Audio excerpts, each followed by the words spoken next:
আজো কেন বিলম্ব মন দয়ালে নবীর জিয়ারত গেলে বুঝবি মদিনাটা আসলে জান্নাত। ঠিক কিনা? মদিনা যাওয়ার ইচ্ছা কার কার আছে? দুই হাত তুলিত। নারে তাকবীর, নারে রিসালাত, নারে রিসালাত, নারে গাউসিয়া। আজও কেন বিলম্ব মন দয়ালে নবীর জিয়ারত। সবাই একসাথে পড়ি।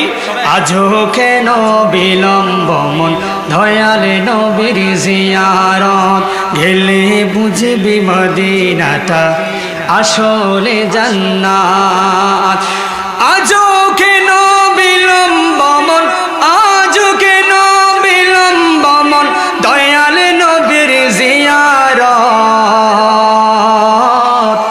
গেলে বুঝবি মদিনাটা আসলে জান্নাত। গেলে বুঝবি মদিনাটা আসলে জান্নাত। মদিনাটা যে দেখেছে জান্নাতের স্বাদ সে পেয়েছে। ঠিক কিনা? এখানে হাজিরা আছেন? আছেন আলহামদুলিল্লাহ। মদিনাটা যে দেখেছে জান্নাতের স্বাদ সে পেয়েছে, জান্নাতের স্বাদ সে পেয়েছে। সে পাবে না শেষ বিচারে, সে পাবে না শেষ বিচারে পাবের খেসারত। আজও কেন বিলম্ব মন দয়ালে নবীর জিয়ারত। আল্লাহ তাআলা সূরা হাজাবের 56 নম্বর আয়াতের মধ্যে উম্মতদেরকে নবী আকরাম দু জাহানের বাদশা নবী কামলেওয়ালা নবী কিয়ামতের কঠিন মুসিবতের সময় যখন ইয়া নফসির মধ্যে থাকব, তখন ওই নবী আমাদের উম্মতদেরকে বেছে বেছে নেবেন জান্নাতের মধ্যে প্রবেশ করানোর জন্য। কেননা দুনিয়ার জমিনের মধ্যে যত নবী রাসূল 1,24,000 কিংবা 1,34,000 নবী রাসূল দুনিয়ার মধ্যে এসেছে, সকলে তাদের আপন আপন দোয়া তার উম্মতের জন্য দুনিয়াতে থাকতে করে গিয়েছেন। একমাত্র রাহমাতুল লিল আলামিন কামলিওয়ালা নবী দু জাহানের বাদশা নবী আরশে মুআল্লার মধ্যে শুয়ে না থেকে যিনি জমিনের মধ্যে মদিনার সেই শহরের মধ্যে শুয়ে আছেন উম্মতের মায়ায়, সে রাসূল করিম সাল্লাল্লাহু তাআলা আলাইহি ওয়াসাল্লামের একটা দোয়া আমার আপনার জন্য কিয়ামতের সেই কঠিন মুসিবত দেওয়ার জন্য আল্লাহর দরবারে অঙ্গীকারবদ্ধ হয়ে রয়েছেন। সুবহানাল্লাহ, সুবহানাল্লাহ। আমরা আপনারা যত গুনাহ, যত জুলুম, নির্যাতন, নিপীড়ন, যত কিছুর শিকার হই না কেন, করি না কেন, দিন শেষে আল্লাহ তাআলা তওবার একটা মাধ্যম রেখেছেন। রাসূল আকরাম সাল্লাল্লাহু আলাইহি ওয়াসাল্লাম সুপারিশের একটা দোয়া আমাদের জন্য রেখে দিয়েছেন। বলুন সুবহানাল্লাহ। আল্লাহ তাআলা বলেন, ইন্নাল্লাহা ওয়া মালাইকাতাহু ইউসাল্লুনা আলান নবী, নিশ্চয়ই আল্লাহ তাআলা ওয়া মালাইকাতাহু সমস্ত যত ফেরেশতা আছে কোটি কোটি লক্ষ লক্ষ কোটি কোটি ফেরেশতাদেরকে নিয়ে ইউসাল্লুনা আলান নবী আমাদের আপনার প্রিয় নবী সাল্লাল্লাহু আলাইহি ওয়াসাল্লামের উপর দরুদ পড়তে থাকেন। সুবহানাল্লাহ, সুবহানাল্লাহ। ছোট ভাই শাহিন খুব সুন্দরভাবে সেটা ব্যাখ্যা করেছেন। আমাদের নামাজ আছে, রোজা আছে, হজ আছে, যাকাত আছে, স্তর ভিত্তিক আমাদের অনেক কিছু আছেই, কিন্তু আল্লাহ তাআলার একটাই কাজ, সেটা হলো সমস্ত ফেরেশতাদেরকে নিয়ে আল্লাহর রাসূলের উপর দরুদ পড়া। বলে সুবহানাল্লাহ। সেই জন্য আয়াতে বলা হলো ইউসাল্লুন। তাফসীর কারকন ইউসাল্লুনা এটা ফি'লে মুজারের সিগা হিসেবে ওনারা সাব্যস্ত করেছেন। মুজারের সিগা কখন হয়? মুজারের সিগা তখনই হয় যখন একটা কাজ আবাদান আবাদান চিরস্থায়ী চলতে থাকে। সুবহানাল্লাহ। আরবি গ্রামারের মধ্যে দেখা যায় মুজারের সিগা ব্যবহার করার কারণ হলো এই দরুদ শরীফ দুনিয়া সৃষ্টি হওয়ার আগে থেকে আল্লাহ তাআলা ফেরেশতাদেরকে নিয়ে পড়তেছেন। দুনিয়া যখন খতম হবে সংগঠিত হবে, জান্নাত জাহান্নাম নির্ধারণ করে দেওয়া হবে, ওই মুহূর্ত পর্যন্ত আল্লাহ পাক রব্বুল আলামিন ফেরেশতাদেরকে নিয়ে দরুদ শরীফ পড়তে থাকবেন। বলুন সুবহানাল্লাহ। সুবহানাল্লাহ। ইয়া আইয়ুহাল্লাযীনা আমানু, আল্লাহ তাআলা বলছেন, হে ঈমানদারগণ, সাল্লু, তোমরা পড়ো। এটা হলো আমরের সিগা। কিসের সিগা? কিসের সিগা? আমাদের যারা নওজওয়ান ভাইরা যারা মাদ্রাসা শিক্ষায় স্টাডি করতেছি, আপনাদের জন্য এই আয়াতের তাফসীর করা খুব দরকার আছে। সাল্লু, এটা হলো আমরের সিগা। আল্লাহ তাআলার প্রিয় হাবিব সাল্লাল্লাহু আলাইহি ওয়াসাল্লাম নাসাই শরীফের মধ্যে, মিশকাত শরীফের মধ্যেও আলিমে যেখানে পড়া হয় 86 নম্বর পৃষ্ঠার মধ্যেও আছে। কাজী আয়াজ রহমাতুল্লাহি আলাইহি ওনার শেফা শরীফের মধ্যেও এনেছেন। কায়রুর হাদিস নাম্বার 860 নম্বরে হাদিসের মধ্যে, যে আল্লাহর বান্দা একবার মহব্বত করে আমি নবীর উপর দরুদ পড়বে, তার জন্য আল্লাহ তাআলার পক্ষ থেকে রহমত আসবে। কিভাবে? মান সাল্লা আলাইয়া ওয়াহিদাতান সাল্লাল্লাহু আশরা সালাওয়াত।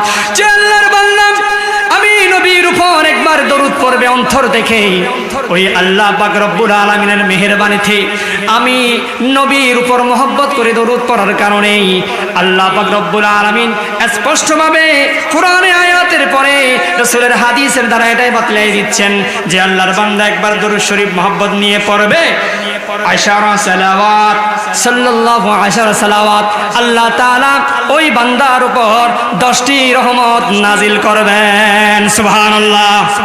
শুধু তাই নয়, ওয়াহুত্তাত আনহু আশরু খাতায়া, ওই বান্দার জীবনে যত গুনাহ করেছে ওখান থেকে আল্লাহ তাআলা একমাত্র শিরিক বেদাত ছাড়া, আল্লাহর সাথে শরীক করা ছাড়া বড় ধরনের কোন ধরনের বেদাতের কর্মকাণ্ড বাদ দিয়ে সেই আল্লাহর বান্দার জীবনে যত সগীরা গুনাহ আছে ওখান থেকে একবার দরুদ শরীফ পড়ার কারণে 10টা সগীরা গুনাহ আল্লাহ নিমিষেই ক্ষমা করে দিবেন। সুবহানাল্লাহ। আল্লাহ তাআলা প্রিয় হাবিব সাল্লাল্লাহু আলাইহি ওয়াসাল্লামের মাধ্যমে এটাই দিয়ে আমাদেরকে খুশি করার নেই, আরো দিয়েছেন। কিভাবে? ওয়ারফিআত লাহু আশরু দারাজাত। আল্লাহ তাআলার নবীর উপর মহব্বত করে যে কাজ আল্লাহ করেন, ফেরেশতারা করেন, সেই কাজটা বান্দারা করার কারণে আল্লাহ পাক রব্বুল আলামিনের পেয়ারা বান্দাদের জন্য এমন ঘোষণা দিয়েছেন রাসূল আকরাম সাল্লাল্লাহু আলাইহি ওয়াসাল্লাম, ওই বান্দার জীবনের এমন এমন জায়গায় পদোন্নতি দিবেন, প্রমোশন দিবেন। আল্লাহ তাআলা সর্বমোট ওই বান্দার 10টি জায়গার মধ্যে মর্যাদায় বুলন্দ করে দিবেন। সুবহানাল্লাহ। তাহলে দরুদ শরীফ পড়লে কয়টা লাভ?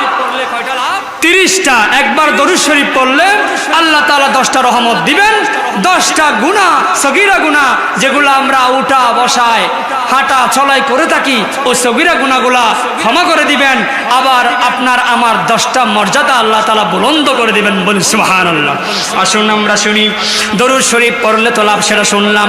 বিস্তারিত যাওয়ার আগে দরুদ শরীফ শুনলে কি লাভ আছে সেটা যদি আমরা যাই, একজন সমুদ্রগামী জাহাজের একজন আরোহী, তার ঘটনাটা নকল করা হয়েছে 1350 হিজরিতে। আল্লামা ইউসুফ নাবহানী রহমতুল্লাহি আলাইহি ওনার কিতাবের মধ্যে নকল করেছেন। একজন আল্লাহর বান্দা ব্যবসা, আহাল্লাল্লাহুল বাইআ ওয়া হারামার রিবা, সুদকে যখন আল্লাহ তাআলা হালাল করেছেন, সুদকে হারাম করেছেন, আল্লাহ তাআলা সুদ নামের সেই ব্যবসাকে যখন হালাল করেছেন, ওই আল্লাহর বান্দা ব্যবসার উদ্দেশ্যে সমুদ্রগামী হয়ে একদিন সমুদ্রের ওই জাহাজের মধ্যে উঠলেন। জাহাজের মধ্যে উঠে ওই আল্লাহর বান্দার একটা আমল ছিল, আল্লাহ তাআলার উলুহিয়াতের জন্য 5 ওয়াক্ত নামাজ তার জীবনে কখনো মিস হতো না। সুবহানাল্লাহ। 5 ওয়াক্ত নামাজ কখনো মিস হতো না। ও আল্লাহর বান্দা গুনগুন শব্দ করে দরুদ শরীফ পড়া শুরু করে দিল জাহাজের মধ্যে। ওই জাহাজের মধ্যে আল্লাহুম্মা সাল্লি আলা সাইয়্যিদিনা মুহাম্মাদিন নবিয়্যিল উম্মি ওয়া আলা আলিহি ওয়া আসহাবিহি ওয়া বারিক ওয়া সাল্লিম সাল্লাল্লাহু তাআলা আলাইহি ওয়া সাল্লাম। এভাবে অসংখ্য দরুদ ইব্রাহিম সহ অসংখ্য দরুদ আছে, সেখান থেকে কিছু দরুদ ওই আল্লাহর বান্দা পড়া শুরু করে দিলেন।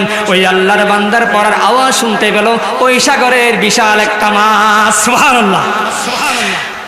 ওই আল্লাহর বান্দার সেই দরুদ শরীফের গুনগুন আওয়াজ শুনতে পেয়ে সাগরের বিশাল একটা মাছ, তার মনের মধ্যে আশা ছিল আমার জীবনে আমার সার্থক তখনই হবে, আমি হয়তো আশরাফুল মখলুকাত মানুষ হতে পারি নাই, সামান্য একটা মাছ করে আমাকে সমুদ্রের মধ্যে ফেলা হয়েছে, ওই মাছ হিসেবে আমার কি আর থাকতে পারে না পেয়ারা নবীজি দিদার নসিব হওয়া। সুবহানাল্লাহ। ওই মাছ যখন শুনল ওই আল্লাহর বান্দা দরুদ শরীফ পড়তেছে, সেই মাছ ওই জাহাজের পাশ দিয়ে হাঁটা শুরু করে দিল। ওই আল্লাহর বান্দা যেদিকে গেল, ওই জাহাজটা যেদিকে যাচ্ছে ওই মাছটা আস্তে আস্তে যাওয়া শুরু করে দিল। এক পর্যায়ে সেই জাহাজ থেকে ওই আল্লাহর বান্দা নেমে গেল। ওই মাছের দরফরানি, ওই মাছের চটপট শুরু হয়ে গেল। হাই হাই, আল্লাহ রসুলের মহব্বতকারী একজন বান্দা দরুদ শরীফ পড়তেছে, আমি শুনলাম, শুনতে শুনতে মুখস্থ করে ফেললাম, কিন্তু আমার নবীজির দিদার তো আমার নসিব হলো না। আল্লাহু আকবার। এটা বলতে দেরি নাই, একজন জেলে এসে দিল জাল মেরে, জাল মারতে দেরি নাই, ওই জেলের জালের মধ্যে ওই মাছটা উঠে গেল। সুবহানাল্লাহ, সুবহানাল্লাহ। ওই মাছ যখন জেলের জালের মধ্য থেকে পর্যায়ক্রমে সেই নগরীর মধ্যে, তখন আল্লাহ রসুল সাল্লাল্লাহু আলাইহি ওয়াসাল্লাম দুনিয়ার জমিনে ছিলেন। ওই এক সাহাবী আসলেন, আমি আল্লাহ রসুলকে দাওয়াত দিব। কি দিব? আল্লাহ রসুলকে দাওয়াত দিব। ওই বাজারের মধ্যে বিশাল যে বড় মাছটা আছে, ওই মাছটা আমি কিনে রসুলকে খাওয়াবো। সুবহানাল্লাহ, সুবহানাল্লাহ। ওই আল্লাহর বান্দা বাজারের মধ্যে ঘুরতে ঘুরতে ঘুরতে ঘুরতে দেখা গেল একটা মাছ, দেখা গেল বিশাল, যে মাছটা দুই টুকটা নড়ে নড়ে যেন কি পড়তেছে। সুবহানাল্লাহ। ওই মাছটা যে দরুদ শরীফ মুখস্থ করেছে, সেই মুখস্থ দরুদ শরীফটা পড়তেছে। সুবহানাল্লাহ।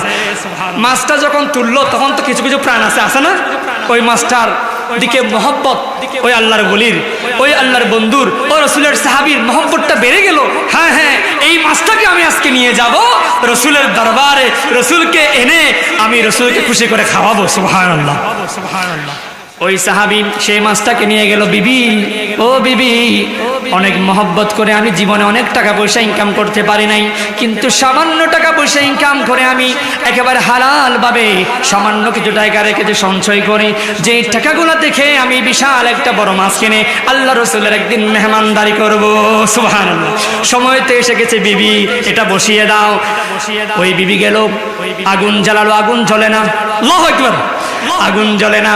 ওই বিবি মাছটায় কুটতে গেল, কুটে না। ওই মাছ কি যেন জপতেছে। সুবহানাল্লাহ। ওই মাছকে যখন আগুন জ্বলে না, আগুনের উপর সিদ্ধ হচ্ছে না, বিবি চিন্তায় পড়ে গেলেন। কিছুক্ষণ পর তো রহমাতুল লিল আলামিন তশরিফ আনবেন, রহমাতুল লিল আলামিনকে কি খাওয়াবো, চিন্তার মধ্যে পড়ে গেলেন। আল্লাহ তাআলা সেখান থেকে জিবরাইল আমিনকে পাঠিয়ে দিলেন, ও জিবরাইল, যাও যাও যাও যাও, আমার ওই সাহাবী এবং বিবিকে কোনো মনের মধ্যে কষ্ট আনার দরকার নাই, আমি তাদেরকে বলে দাও ওই সাহাবীকে আল্লাহ রসুলের দরবারে গিয়ে হাজিরা দিতেন। ওই সাহাবী দৌড়ে গেল আল্লাহ রসুলের দরবারে। ইয়া রাসূলুল্লাহ সাল্লাল্লাহু আলাইহি ওয়াসাল্লাম, মনে বড় আশা ছিল আপনাকে বিশাল একটা মাছ ভক্ষণ করাবো, আপনাকে দাওয়াত দিয়ে খাওয়াবো, কিন্তু আমার নসিবটা হয় নাই। আমি যেই মাছটা রান্না করতে যাই আগুন জ্বলে না, ওই মাছটা কুটতে গেলে ওই মাছটা কুটে না। আল্লাহ রাসূল সাল্লাল্লাহু আলাইহি ওয়াসাল্লাম মুস্কি হাসলেন, হায় হায়, তুমি তো মখলুকাতের সৃষ্টির সারাজীব হয়ে, আশরাফুল মখলুকাত হয়ে তুমি তো বুঝো নাই ওই মাছকে আমি নবীর মহব্বত নিয়ে দরুদ শরীফ পড়ার কারণে শুধু দুনিয়ার আগুন নয়, জাহান্নামের আগুন পর্যন্ত ওই মাছকে ছুঁতে পারবে না। আল্লাহু আকবার। ওই মাছের দিদার নসিব হলো। আল্লাহ রাসূল সাল্লাল্লাহু আলাইহি ওয়াসাল্লাম আসলেন, দিদার হয়ে মাছকে আবার পানিতে ছেড়ে দিলেন দরুদ শরীফ পড়ার জন্য। সুবহানাল্লাহ। এটাই হলো দরুদ শরীফ। শুনলে একটা মাছ যদি মর্যাদা পায়, আর পড়লে মর্যাদা কেমন রয়ে? অনেক না? আল্লাহু আকবার। সেই জন্য আমরা যদি আরেকটা ঘটনার দিকে যাই, যে ঘটনাটা দালাইলুল খায়রাত নামের বিশাল একটা দরুদ শরীফের কিতাব লিখেছেন আল্লামা আবু আব্দুল্লাহ মুহাম্মদ ইবনে সুলাইমান জাজুলি রহমতুল্লাহি আলাইহি। উনি তখনকার যুগের একজন বিখ্যাত মুহাদ্দিস ছিলেন। আল্লামা জাজুলি রহমতুল্লাহি আলাইহি উনি চিন্তা করলেন, আমি দ্বীনি দাওয়াত করে বসে হবে না, মরুভূমিতে আমি হাঁটা শুরু করে দিই। হাঁটতে হাঁটতে হাঁটতে হাঁটতে এক পর্যায়ে গিয়ে জোহরের নামাজের ওয়াক্ত হয়ে গেল। জোহরের নামাজের ওয়াক্ত হয়ে গেল। দরুদ শরীফের ফজিলত কি, এই ঘটনার মাধ্যমে আমরা জানতে পারবো। এরপরে আমরা হাদিসের রিওয়ায়াতের দিকে যাব। আব্দুর রহমান জাজুলি রহমতুল্লাহি আলাইহি এত বড় মুহাদ্দিস, লক্ষ লক্ষ হাদিস মুখস্থ থাকার পরেও উনি দ্বীনি দাওয়াতের ক্ষেত্রে, তাবলীগের জন্য, দাওয়াত ইসলামের জন্য উনি ছুটে গেলেন। উনি ছুটে যেতে যেতে জোহরের নামাজের ওয়াক্ত হয়ে গেল। এমন একটা জায়গায় এসে উপস্থিত হলেন যেখানের মধ্যে মরুভূমি কি মরুভূমি, কোনো পানির ব্যবস্থা নাই। হাই হাই, জোহরের নামাজ তো হয়ে যাবে, শেষ ওয়াক্ত পর্যন্ত চলে এসেছে। আমি যদি এত বড় মুহাদ্দিস হওয়ার পরও সামান্য পানির অভাবে নামাজটা পড়তে না পারি, তাহলে আমার মুহাদ্দিসগিরির লাভটা কোথায়? আল্লাহু আকবার। এখান থেকে সাবিত হয় যারা আল্লাহ ওয়ালা, আল্লাহর প্রিয় বন্ধু, তারা এক ওয়াক্ত নামাজ কোনো মতেই তারা ছাড়তে দেরি করবে না, ঠিক কিনা? তাদের অন্তর ছটপট করবে। ফজরের নামাজ পড়লো, জোহরের নামাজ কখন আসবে ততক্ষণ পর্যন্ত তারা ছটপট করতে থাকবে, মসজিদে গিয়ে নামাজ পড়বে, রাসূলের উপর দরুদ পড়বে, আল্লাহর দিদার করবে। বলুন সুবহানাল্লাহ। সুলাইমান জাজুলি রাহমাতুল্লাহি আলাইহি যেই মরুভূমিতে কোনো পানি নাই, সেখানে হাঁটতে হাঁটতে এমন এক পর্যায়ে এসে উপনীত হলো, সেখানের মধ্যে দেখতে পেল হাই হাই নামাজ তো শেষের দিকে গেল, জোহরের ওয়াক্ত চলে যাবে, আসরের ওয়াক্ত শুরু হয়ে যাবে, নামাজটা কাজা হয়ে যাবে। চোখের পানি ফেলতে ফেলতে এক পর্যায়ে দেখা গেল একটা কূপ পাইলেন। কি পাইলেন? কূপ, কুয়া। তখনকার যুগে কুয়া ছিল, ওই কুয়া, কিন্তু কুয়ার পানিটা অনেক নিচু, অনেক নিচে। ওই পানিটা যে তুলে বালতি নাই, কিছু নাই, ওই পানি দিয়ে তো ওযু করা যাবে না। এই দৃশ্যটা অবলোকন করতেছে 8 থেকে 9 বছরের একজন মেয়ে, আল্লাহর ওলি। সুবহানাল্লাহ। ছোট বাচ্চারা যে মা বাবার মাধ্যমে, টেক কেয়ারের মাধ্যমে আল্লাহ বা আল্লাহ রাসূলের মহব্বত নিয়ে থাকলে 8-9 বছরে যে আল্লাহর ওলি হয়, এটাও একটা প্রমাণ। সুবহানাল্লাহ। ওই ছোট্ট মেয়েটা ছোট্ট একটা কুড়িঘর থেকে অবলোকন করতেছে, কি হলো রে, কি হলো? ওই কাফেলা মনে হয় নামাজ পড়ার জন্য ছটপট করতেছে, পানির জন্য হয়তো হা হুতাশ করতেছে, আমি একটু গিয়ে দেখি। ওই কাফেলার সামনে গেল, যাওয়ার পর সালাম দিল, আসসালামু আলাইকুম হুজুর, আপনার কি হলো? আল্লামা সুলাইমান জাজুলি রাহমাতুল্লাহি আলাইহি বলা শুরু করে দিলেন, আমার তো তেমন কিছু হয় নাই, কিন্তু আল্লাহ পাক রব্বুল আলামিনকে আমি কি জবাব দিব? এই পানি তুলতে না পারলে ওযু কিভাবে করব? আমার তো তায়াম্মুম করব না, তখন তায়াম্মুমের বিধান ফরজ হয় নাই, সুতরাং আমাকে ওযু করতে হবে, কি করব? ওই আল্লাহর ওলি 8 থেকে 9 বছরের ওই আল্লাহর ওলি ওই মেয়েটা বললেন, আপনি এত বড় মুহাদ্দিস, আমি জানি আল্লামা সুলাইমান জাজুলি রাহমাতুল্লাহি আলাইহি বর্তমান বিশ্বের মধ্যে একজন অনেক বড় আল্লাহর ওলি। সুবহানাল্লাহ। আপনি এত বড় ওলি হয়ে নিচের পানিকে উপরে তুলে আপনি ওযু করতে পারতেছেন না কেন?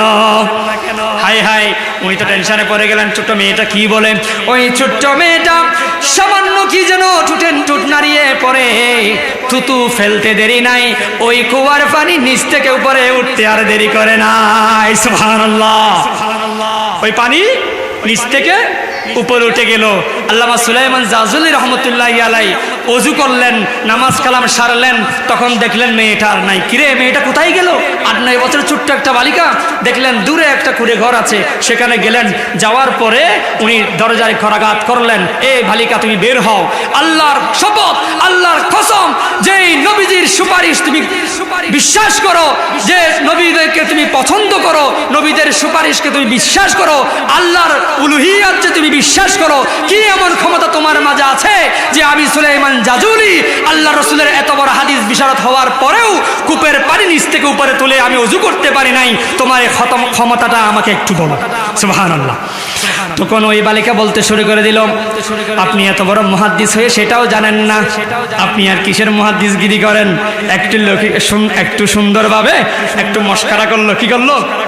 একটু মস্কারা করলো। উনি বলা শুরু করে দিলেন, আমি এমন একটা দরুদ শরীফ আদায় করলাম আল্লাহ রাসূলের মহব্বতের কারণে, যখন থেকে আমার বুদ্ধি হলো, আল্লাহর উলুহিয়াতের জন্য 5 ওয়াক্ত নামাজ আমি সব সময় আদায় করি, আমি যখন সময় পাই নফল নামাজ আদায় করি, আমি যখন সময় পাই আল্লাহ তাআলা যে কাজটা করেন ফেরেশতাদেরকে নিয়ে সব সময় রাসূলের উপর দরুদ পড়েন।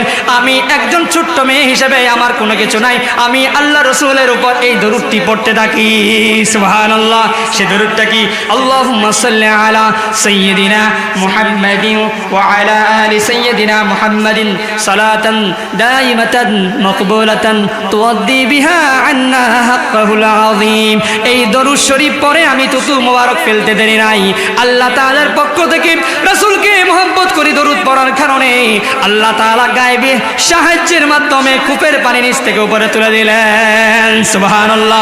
একটু জোরে বলা যাবে না? সুবহানাল্লাহ। উনি এত বড় মুহাদ্দিস হয়ে চিন্তা করলেন, এতগুলো হাদিস শিখলাম, এত বড় হাফিজুল কোরআন, হাফিজুল হাদিস হলাম, এই ছোট্ট মেয়ের অলৌকিক এই নিদর্শন তো আমার মাঝে আমি প্রদর্শন করতে পারলাম না। উনি চিন্তা করলেন, এই শুরু হলো এখান থেকে, আজকে থেকে যতদিন পর্যন্ত আমি দুনিয়ার জীবিত থাকবো, বেঁচে থাকবো, এই একটা দরুদ শরীফ থেকে শুরু করে দরুদে ইব্রাহিম হলো আমাদের সকল দরুদের রাজা, ঠিক কিনা? দরুদ ইব্রাহিম কি সকল দরুদের রাজা। এই দরুদে ইব্রাহিমকে উনি রেখে, উনি দরুদে ইব্রাহিমকে পাশে রাখলেন, এই দরুদটা রাখলেন সাল্লাল্লাহু আলা মুহাম্মদ সাল্লাল্লাহু আলাইহি ওয়াসাল্লাম। এই দরুদটা শুরু করে এভাবে লিখতে লিখতে লিখতে লিখতে হাজার হাজার দরুদের একটা গ্রন্থ বের করে দিলেন, যে গ্রন্থের নাম হলো দালাইলুল খায়রাত। বলুন সুবহানাল্লাহ। রাসূলের উপর একটা দরুদ গ্রন্থ লিখে ফেললেন। প্যারা হাজিরিন, আল্লাহ রাসূল সাল্লাল্লাহু আলাইহি ওয়াসাল্লামের উপর আল্লাহ তাআলা দরুদ পড়েন এবং ফেরেশতাদেরকে নিয়েও পড়েন।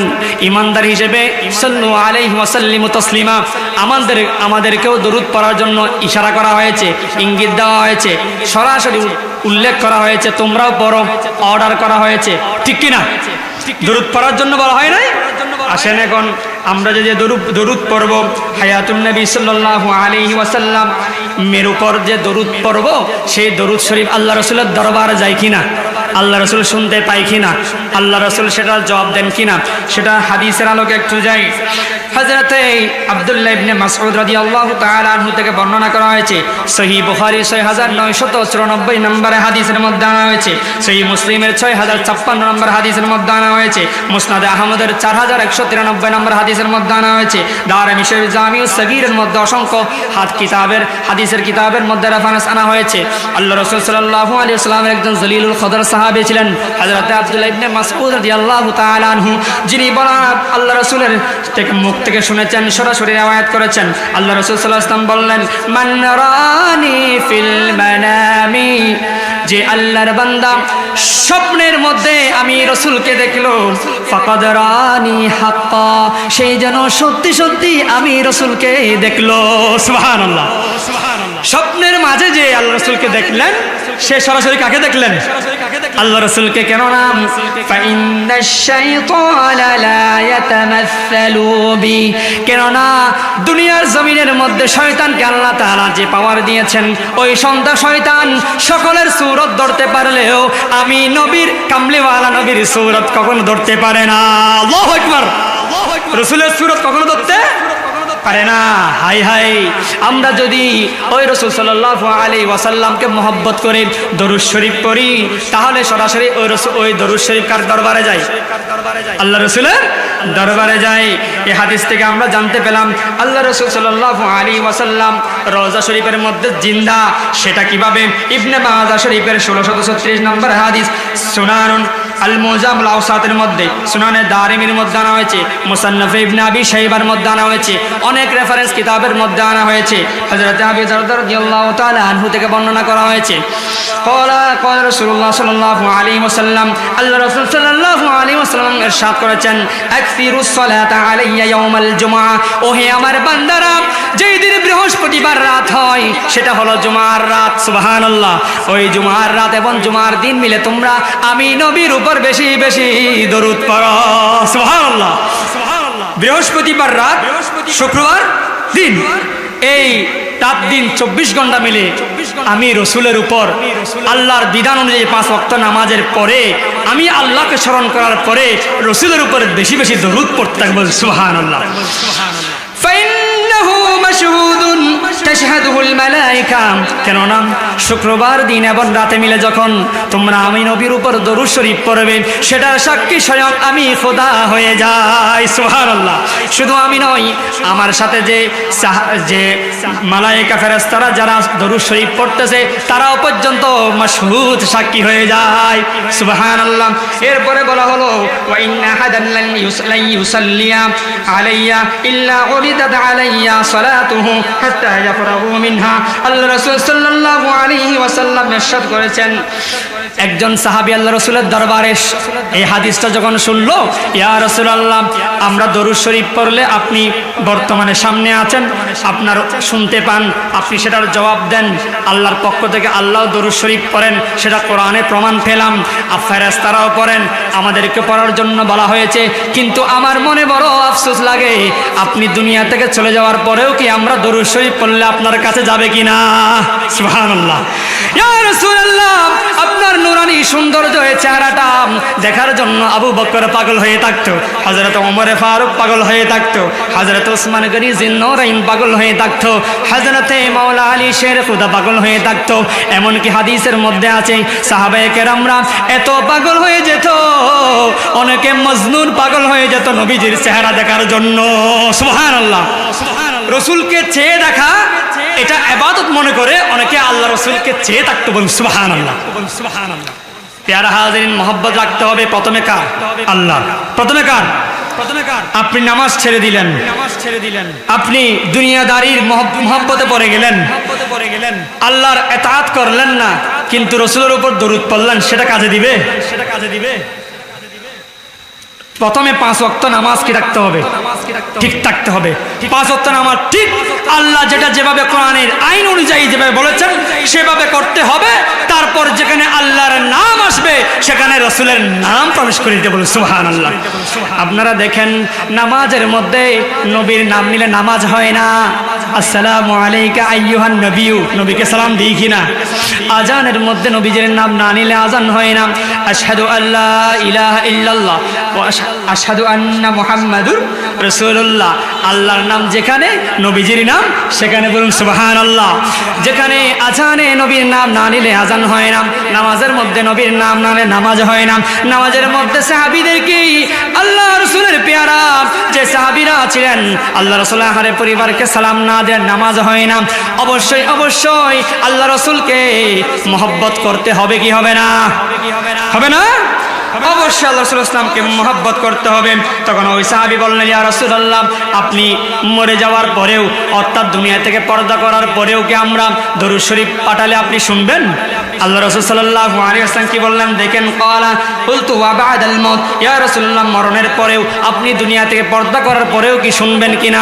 আল্লাহ রাসূল সাল্লাল্লাহু আলাইহি ওয়াসাল্লাম বললেন, ওয়া বা'দাল মাউতি ইন্নাল্লাহা হাররামা আলাল আরদি, নিশ্চয় আল্লাহ তাআলা হারাম করে দিয়েছেন জমিনকে তাকুলা আজসাদাল আম্বিয়া, দুনিয়ার জমিনে 1,24,000 মতান্তরে 2,36,000 সহ আমি নবী সহ যারা দুনিয়ার জমিন থেকে পর্দা করে খবরে মোবারকে তশরিফ আনবেন তাদেরকে দুনিয়ার জমিনের মাটিকে খাওয়াটা আল্লাহ তাআলা হারাম করে দিয়েছেন। সুবহানাল্লাহ।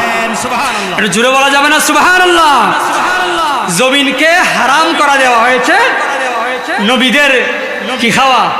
শরীর মুবারক খাওয়া। এটাকে বলেছেন আল্লাহ রাসূল সাল্লাল্লাহু আলাইহি ওয়াসাল্লাম বলেছেন। অসংখ্য কিতাবের মধ্যে এই বিষয়টা রিওয়ায়াত আনা হলো। সেজন্য রাসূল কিরাম সাল্লাল্লাহু আলাইহি ওয়াসাল্লাম কবরের মধ্যে জিন্দারা মরা, জিন্দা জিন্দা নবী। কোন নবী? সেই জন্য আমরা নবীজির মৌলুদুন নবী করি। বলুন সুবহানাল্লাহ।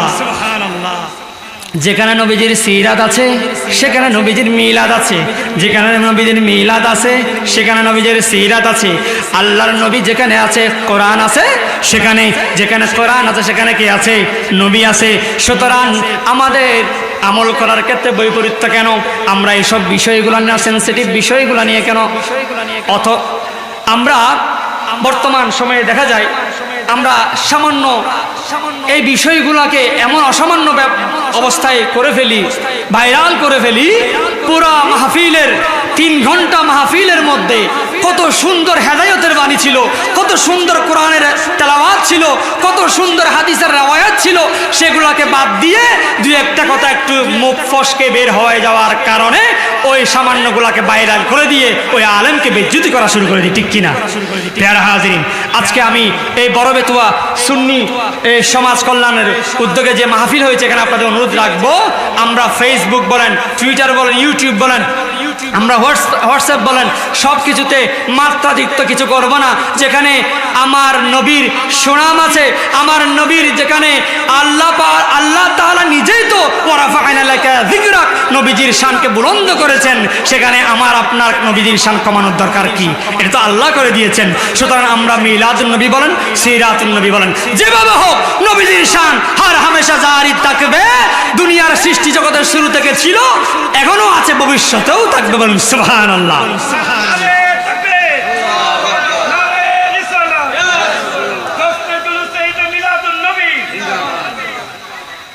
এখন আসেন হযরতে আদম আলাইহিস সালাতু ওয়াস সালাম এবং মা হাওয়া আলাইহিস সালাতু ওয়াস সালামের মধ্যে যে বিবাহ জান্নাতের জমিনের মধ্যে আল্লাহ তাআলা দিয়েছেন, ওই জান্নাতের মধ্যে মহারণা কি ছিল সেটা একটু জেনে নিন। আল্লাহ তাআলা দুনিয়া সৃষ্টি করার আগে আল্লাহ তাআলার নূর থেকে নবীজির নূর সৃষ্টি করলেন।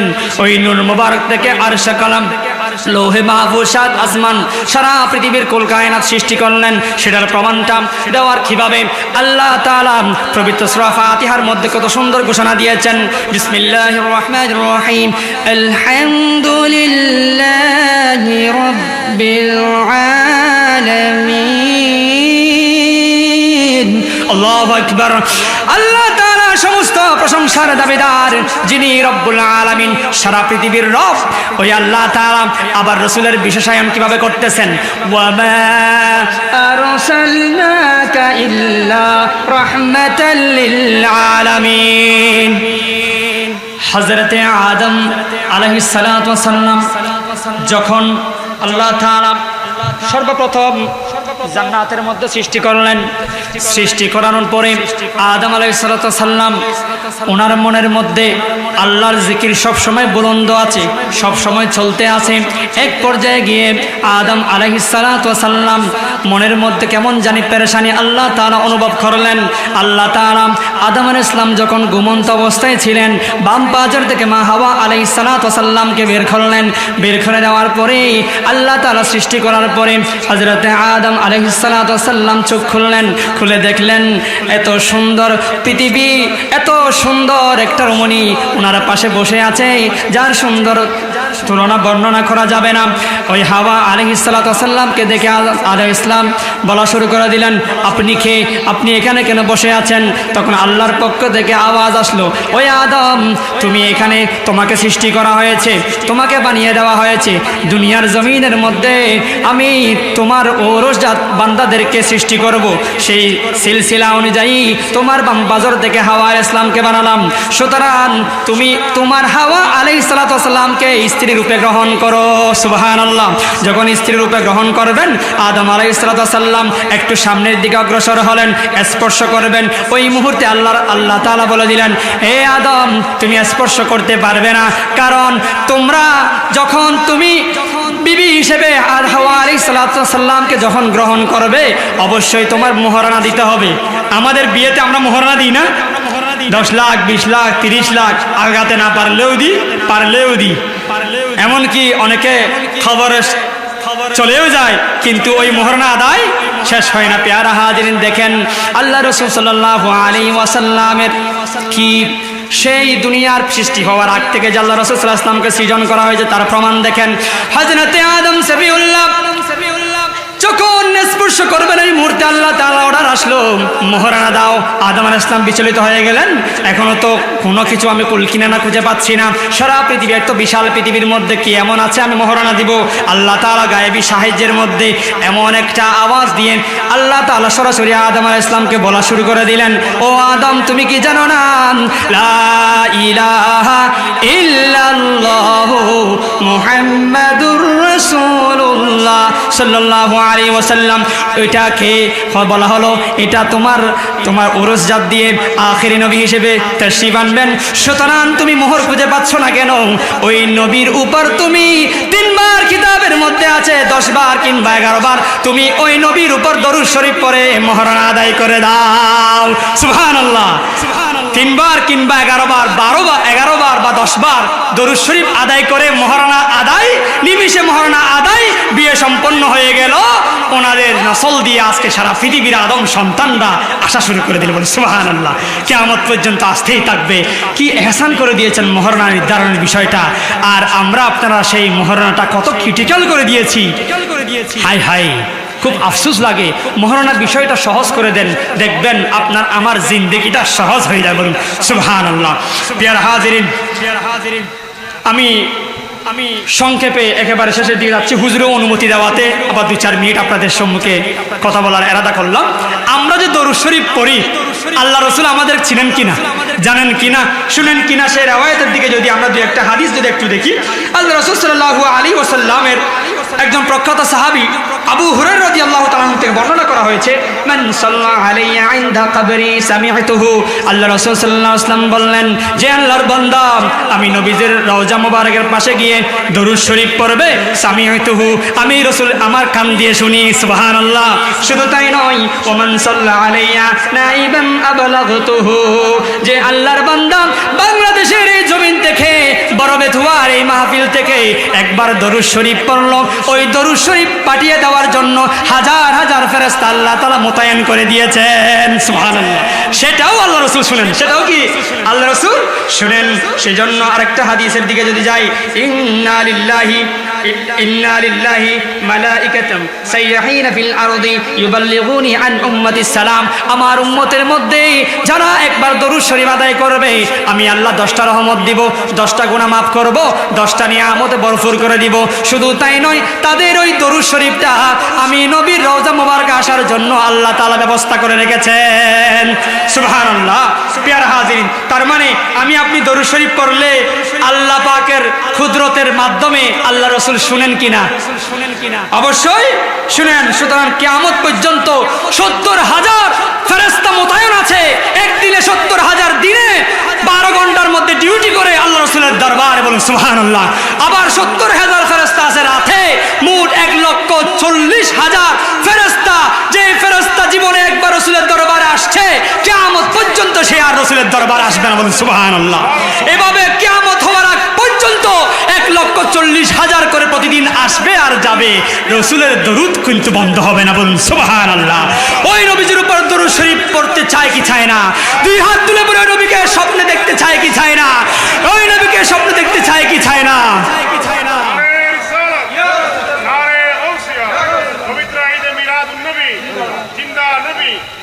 প্রিয় নবী সাল্লাল্লাহু আলাইহি ওয়াসাল্লামের দরুদ শরীফের আমল করে আপনারা কিভাবে দিদার নসিব করবেন, আমলটা বলে আমি শেষ করব।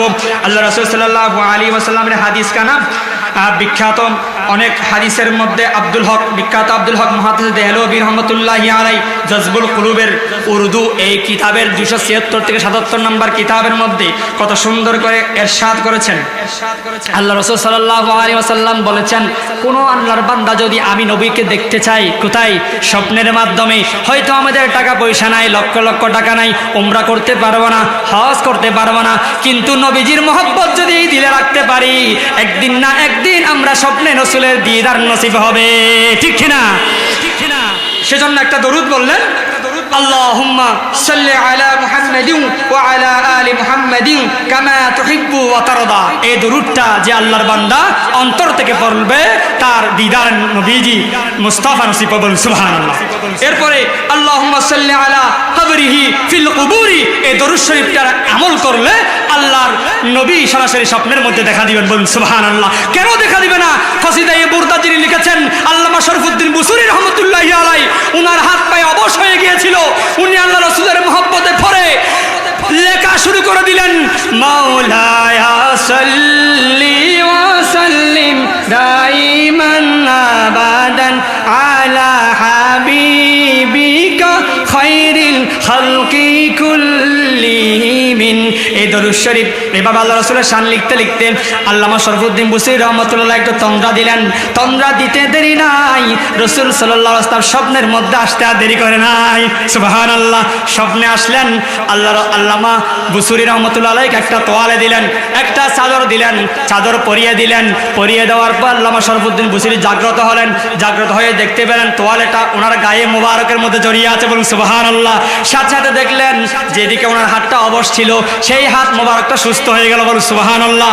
তাহলে দরুদ শরীফ পড়লে, রসুলের শান গাইলে, রসুলের উপর নাতে মুস্তাফা সাল্লাল্লাহু আলাইহি ওয়াসাল্লাম পড়লে এটা সরাসরি কে খুশি হয়? আল্লাহ। আল্লাহ তাআলার পক্ষ থেকে, আল্লাহ তাআলার কুদরতে, আল্লাহ রসুলের পক্ষ থেকে স্বপ্নের মাঝে এসে দিদার হয়ে যে আল্লাহ রসুলের স্বপ্নে পেল, সে সরাসরি আল্লাহ আবার আল্লাহ রসুলের দিদার পেল, বলুন সুবহানাল্লাহ। সেই জন্য আমরা এই আমলগুলো পড়ব, বেশি বেশি দরুদ শরীফ পড়ব। আল্লাহ রাসূল সাল্লাল্লাহু আলাইহি ওয়াসাল্লাম একটা হাদিস আছে, উসাফিউহু, আল্লাহ রাসূল সাল্লাল্লাহু আলাইহি ওয়াসাল্লাম বলেছেন যে বেশি বেশি দরুদ শরীফ পড়বে, কিয়ামতে আমি তার সাথে মুসাফা করব, সুবহানাল্লাহ। সেই জন্য আমি একটা আমল বলে যে আপনাদের প্রত্যেকটা 5 ওয়াক্ত নামাজের, প্রত্যেক নামাজের মধ্যে 1 ওয়াক্ত নামাজের 10 বার করে 5 ওয়াক্ত নামাজের মধ্যে 5 × 10 = 50 বার 50 মাররাতান আমরা পড়তে পারবো কিনা ইনশাআল্লাহ? পারবো কিনা ইনশাআল্লাহ? এই 50 বার দরুদ শরীফ আমল করে দেখেন, হাদিসের মধ্যে আছে 3 দিন, 5 দিন, 7 দিন, 1 মাস, 2 মাস, জীবনে আপনার যেখানে মালাকুল মউত এসে জানটা কবজ করতেছে, সেখানে হলেও আপনার দিদারে মুস্তাফা নসিব হবে, সেটা কোনো সন্দেহ নাই। আমি এতটুকু রেখে আমার আজকে অগোছালো বক্তব্য এখানে সমাপ্ত করলাম। ওমা আলাইনা ইল্লাল বালাগ। আসসালামু আলাইকুম ওয়া রাহমাতুল্লাহি ওয়া বারাকাতুহু।